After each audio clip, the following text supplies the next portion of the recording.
Well, hello everybody, and welcome back to Julie's Orchids. A few weeks ago in Perth, Western Australia, we had the late flowering orchid display. I did a video on that. I'll put a link to that up here. But at that show, I purchased 4 new plants and I was gifted a plant because I've had a recent birthday. So today we're going to do a little haul video. Stick around.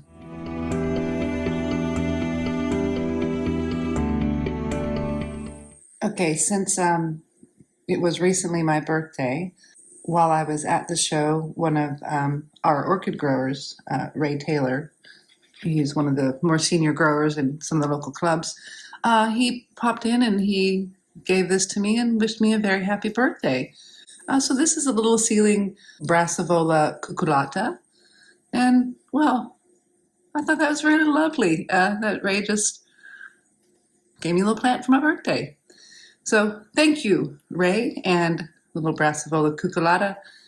I'm probably going to mount this one once it gets some new roots going. But this is the first little one. I didn't buy this one. This one was gifted to me for my birthday. So thank you. Our next little one we got, I got this off the sales table at the recent show, is this little Dendrobium moniforme,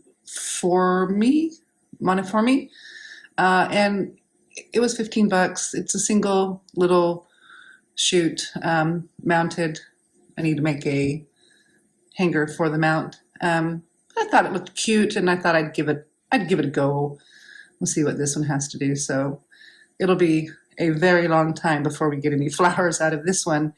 But for $15, yeah, I'll give it a go. Now, obviously, the back 3 plants here, these are the ones that I bought that were flowering size plants. And we'll start with this bulbophyllum here. So this is a little species, bulbophyllum bassicetum. I'm sure I'm not pronouncing that right. The handwriting is kind of hard to read. But the flowers on this one aren't the prettiest, to be honest. They're really not very pretty at all. I like the color. And to be honest with you, this is one of those bulbos that stinks really bad. And yes, Julie, why did you buy a bulbophyllum whose flowers stink? Well, I've got bulbophyllum medusa as well. This one's got 1, 2, 3, 4 spikes on it. And yeah, this one smells like rotten flesh. But you really have to kind of get your nose sort of buried into the flower. And to be honest with you, the color of it kind of looks like rotten flesh. So yeah, this bulbophyllum is a stinky one, and I bought it anyway. I don't have a lot of bulbophyllums. This will be my 3rd one. So I've got 2 species now, this species, bulbophyllum medusa, and I have Elizabeth Ann buckleberry. And to be honest with you, I do struggle a bit with the bulbos, but I think I'm getting their care a little bit more down pat, which is why I thought I would give this one a go.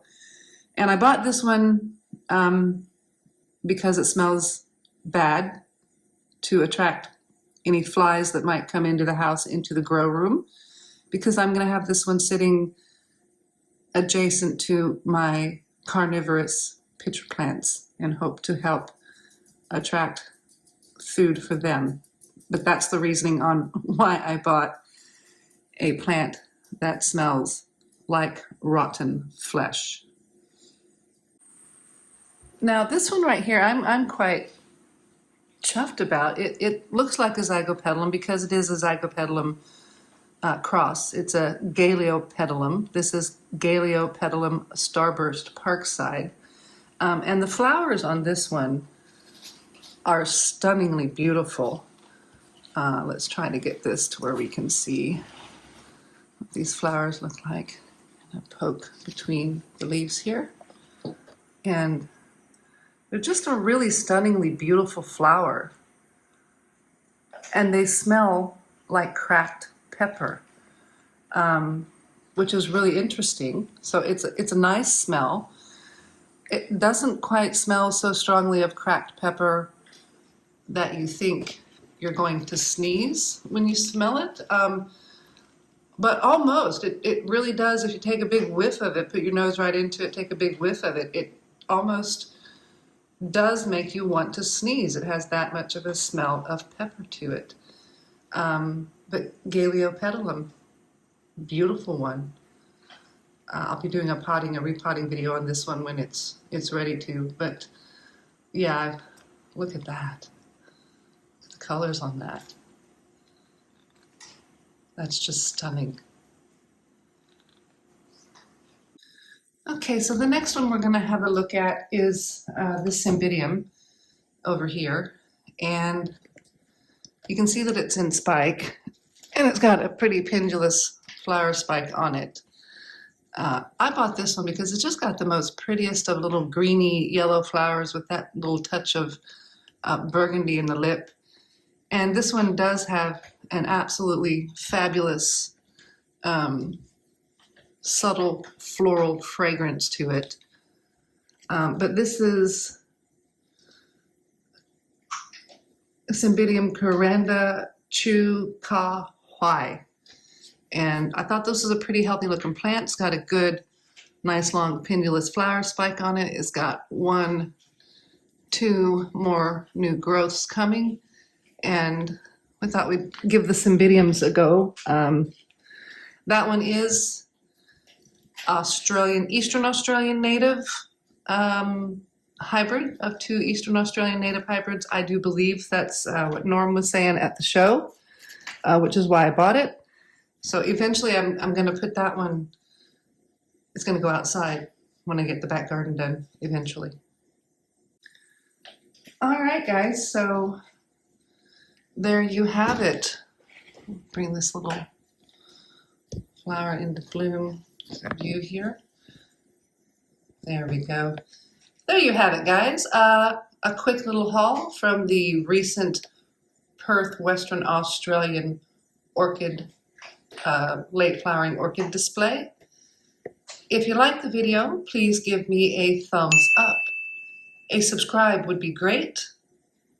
And everyone have a fabulous day.